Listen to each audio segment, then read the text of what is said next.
na may kinalaman nga dun sa very short-lived na pangunguna ko sa Blue Ribbon Committee.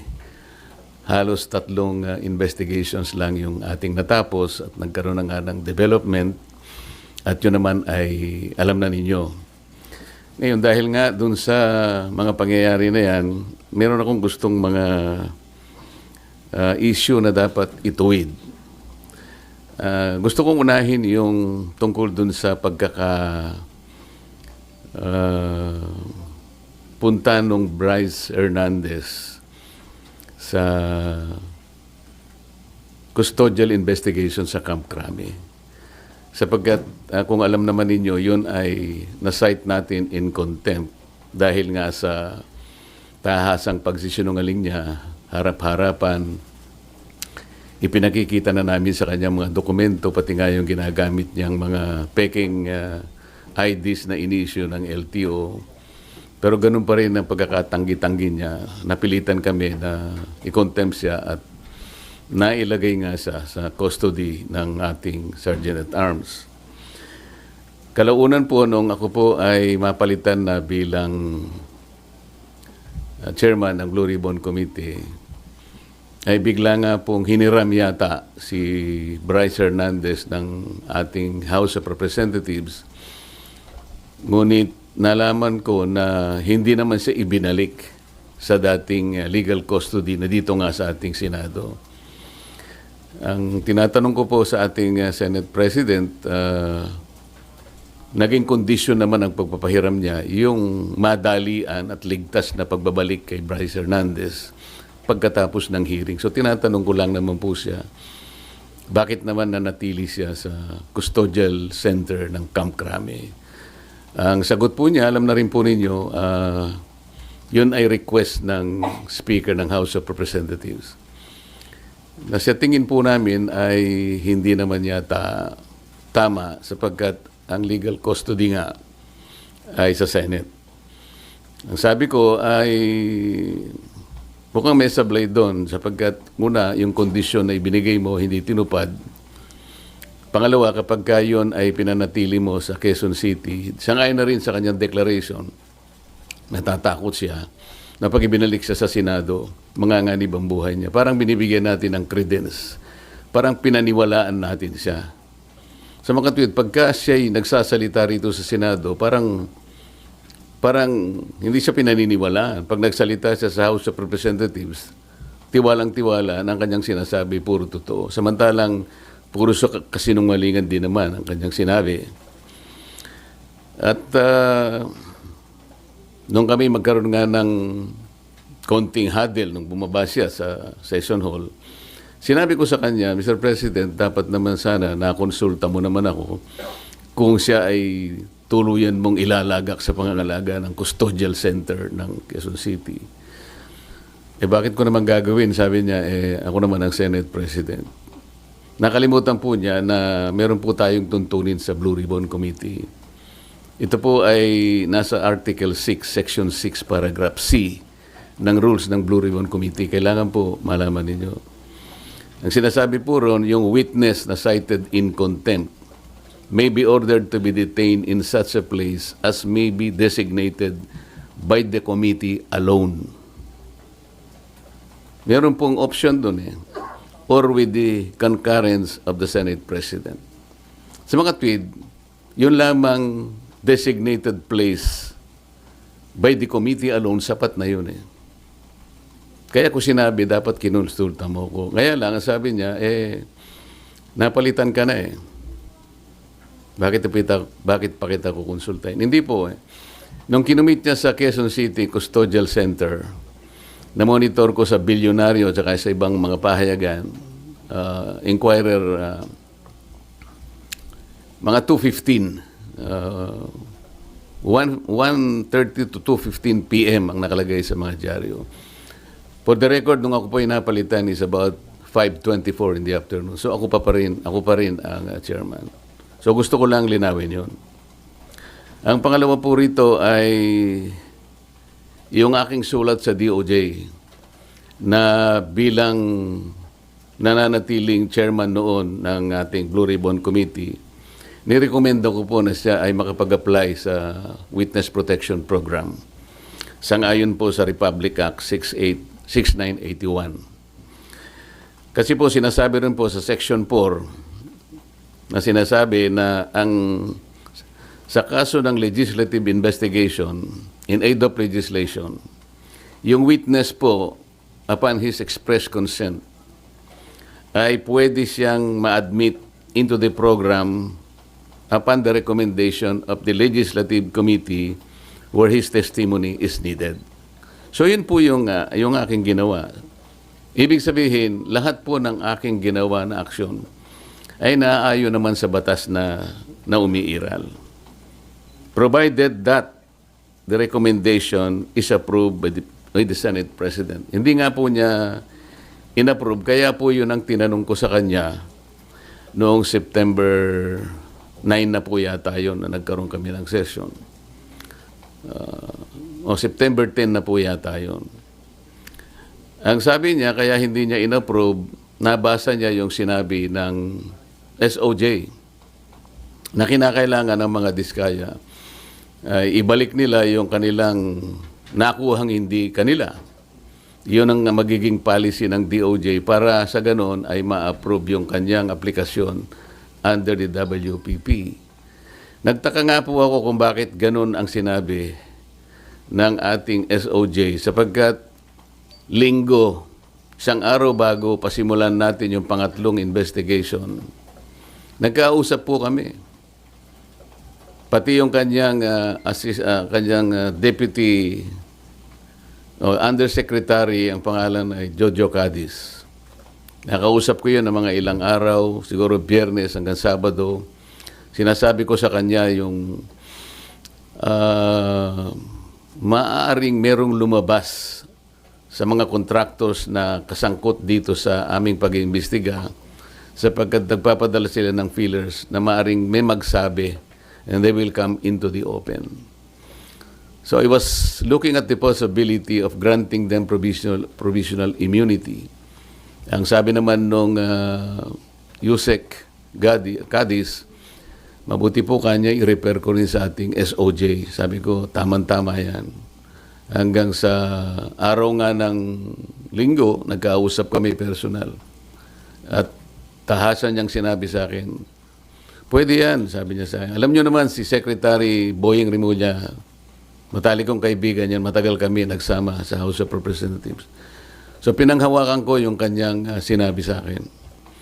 Alam mo naman kanya, ang Senado ay kabatakan natin yan, lalong-lalo na sinusulong natin yung Whistleblowers Act. Sige kanya, panindigan natin yan. So matibay po yung aking paniwala, malakas ang aking loob, kaya sumulat nga ako at inirekomenda ko nga na siya mapa sa ilalim itong mag-asawang diskaya sa Witness Protection Program. So ako'y nalulungkot kung bakit ginawa yon. Nagpahayag ng gano'n ang ating Secretary of the Department of Justice. At yun naman ang ginawang basihan ng ating Senate President na hindi nga niya pwedeng pirmahan yung aking sulat. Alam po ninyo, sa tamang pagkakataon, I'm going to confront the Secretary of Justice kung bakit niya sinabi yun. Sapagkat malinaw naman po sa batas. Kung titingnan po ninyo yung Section 3, isama na po ninyo yung Section 10 ng Republic Act 6981. Maliwanag po doon kung ano-ano ang mga requirements na kakailanganin para mapasa ilalim ng Witness Protection Program ang isang witness na nag-a-apply. Hindi po kasama doon yung restitution na kanyang binabanggit na magbabalik ka pa ng kung ano-ano sa gobyerno. Unang-una po, nasa pag-iimbestiga pa lang po tayo eh. Kanino kukunin at paano i-determine yung halaga na ibabalik ng mga diskaya kung sakasakali? Wala po sa tuntunin ng batas. Ang ilan po sa mga requirements kung bakit ka magko-qualify sa witness protection. Iyon pong offense na kung saan kakailanganin ng testimony is a grave felony. Ito po kasi ay inaharap nila dito kung sakasakali ay plunder. So grave po yun eh. Yung testimony po ay substantially corroborated in its material points. Sinasabi ng mga diskaya, meron po kaming dokumento eh. Dapat sana tuntunin nila. Meron po kaming mga ledger. Hindi naman nila inahanap kung nasa ng mga ledgers. Dapat yun ang tanungin nila sa mga diskaya. Ang miyembro niya, siya o ang miyembro ng pamilya up to the second civil degree by consanguinity or affinity ay nasa threats, tinatakot. Maaari silang mamatay. Maaari silang puwersahin, takutin. Ito po yung mga requirements lang eh. At hindi siya law enforcement. Sa Section 10 sinasabi rin ang walang ibang direct evidence na maglilink sa mga iba. Kung kakailanganin mo ang kanyang testimony, isa sa requirement yun eh. Na sila ay they are not the most guilty. At hindi pa sila na-convict ng krimen involving moral turpitude. So makikita po rin nyo rito, yung restitution na sinasabi ng Secretary of Justice, na yun naman ang pinagbasihan ng Senate President, hindi po kasama sa requirements para lang ikaw ay makapag-apply under the Witness Protection Program.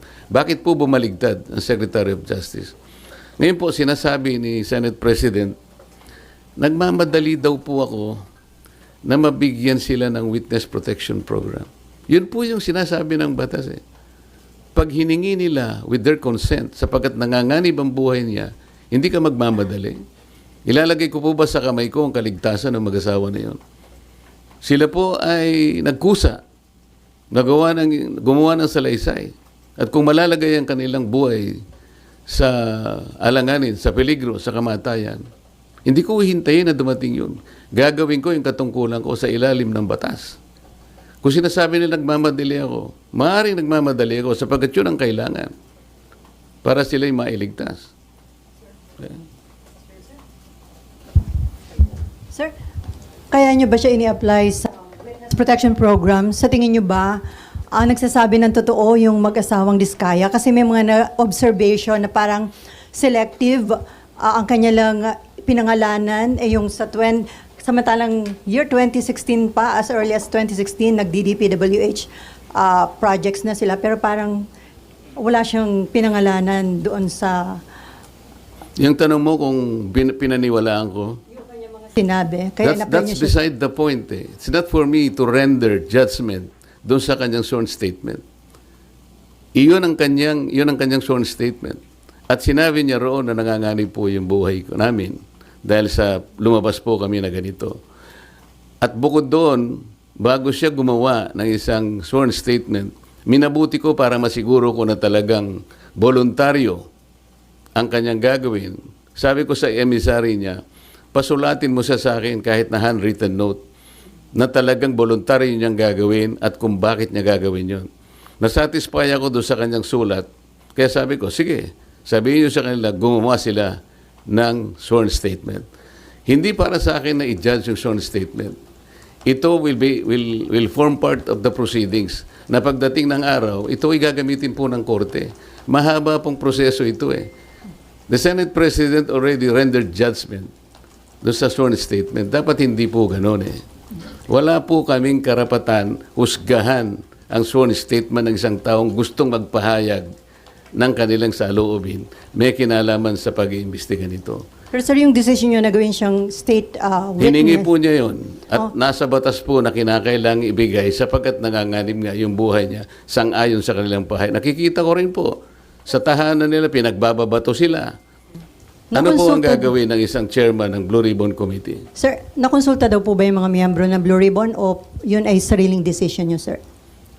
Paano kung kukonsultahin? Hindi ko nga alam kung maglalabas sila ng sworn statement. Nung ibigay nila sa akin yon, gabi ng linggo, nung makuha ko yung in a sealed envelope, wala na akong pagkakataon na bigyan ko ng kopya ang aking mga kasama. So dahil magsisimula ng alas 9, doon ko inihayag yung sworn statement. Hi, sir. Sir, Mean po from TV5. Sir, I Yes, need to ma'am. ask this, Kasi ang sinasabi, kaya daw po ang bilis ninyong inirekomenda maging state witness, nagkaayusan na. Would you want Sino to po comment? nagsabi nun? Sir, yun yung mga nag-circulating among netizens, sir, nung time na lumabas yung letter na... Sana po merong nagsabi talaga kasi mahirap mag-speculate ng ganun. Nilabas, nagmadali po ako. Ako po, sinasabi ko sa inyo ang katwiran ng dapat magmadali. Yun po yung yun po yung sinasabi ng batas. Binasi ko po sa batas lahat ang aking ginawa. At hiningi po nila at sa aking palagay po ay nanganganib nga sila sapagkat marami silang binanggit na mga pangalan at nakikita ko rin naman kung anong ginagawa ng mga tao sa kanilang sariling tahanan. Hindi po ako pwedeng magbakasakali. Ayokong ilagay sa kamay ko yung kaligtasan nila. Kung hindi ko po ginawa, ako po ang nasisi. Baka iba po ang tanong nyo sa akin ngayong umagang ito. Sir, since malinaw at matibay po pala yung sandigan kung bakit nyo ginawa ito, would you seek audience with Senator Ping as the new Blue Ribbon Chair para po makiusap or paliwanag sa kanya ba't kailangan maging state witness yung Discayas? Alam ko po, alam niya ang tuntunin ng ating mga batas. Iyon po ay sinasaalang-alang ng batas. Hindi po ako naniniwala na hindi nila alam. Babasahin lang po nila yung Republic Act 6981. Nandun po yung mga provision. Sino-sino ang pwedeng mag-apply. Ang requirements po, sila po ba ay covered ng mga requirements? Sila po ba ay pasok do sa mga requirements? Alam po nila kung papasok o hindi. Hindi ko na kailangang makipag-usap. Kung kinakailangan, bakit hindi? Ngunit, baka mamaya sinasabi nila, may pinagtatanggol na naman ako. Ang dapat po niyong mapansin ay ganito. Bakit po nila ginadjudge yung sworn statement? Wala pong sino sa amin ang pwedeng mag-judge. Not even the Senate President. Ako nga pwede akong magsabi na baka siya yung may pagkukulang ba't niya ginadjudge. Sapagkat alam ko yung mga Diskaya, kalaban ng pamangkin niya sa politika. Meron akong babanggitin sa inyo na mga ibang pangungusap na ginawa niya na kailangan po nating linawin din. Kaya ito ang dahilan kung bakit ko kayo pinatawag sa isang press con. Ito po mula sa ANC Head Start. Interview ni Ms. Karen Davila about the Blue Ribbon Chairman being a lawyer.